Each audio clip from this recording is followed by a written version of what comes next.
नोव्हेंबरमध्ये विधानसभा निवडणुका, 2 महिन्यात विधानसभेची निवडणूक. आमदार दिलीप लांडे यांच्या कार्यक्रमावेळी शिंदेंचं सूचक वक्तव्य. विधानसभा निवडणुकीनंतर राज्यात भाजपला सत्तेवर आणण्यासाठी आरएसएस दक्ष. विजयानंतर भाजपचा मुख्यमंत्री असावा या दृष्टीनं संघाची रणनीती. शिवरायांच्या पुतळ्यासाठी 15 ते 16 कोटींचं बजेट होतं, पण 15 ते 16 लाखात पुतळा बनवलाय. संजय राऊतांचा आरोप.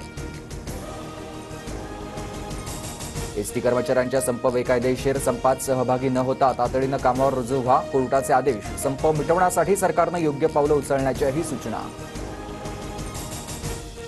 एसटी कृती समितीची उदय सामंतांसोबतची बैठक निष्फळ. तोडगा न निघाल्यानं एसटी कर्मचारी संपावर ठाम.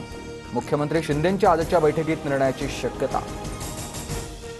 भाजप नेत्या पंकजा मुंडे आज पुणे दौऱ्यावर. वडगाव शेरी विधानसभा मतदारसंघाचा आढावा घेणार. आढावा बैठकीनंतर पंकजा मुंडे मीडियाशी संवाद साधणार.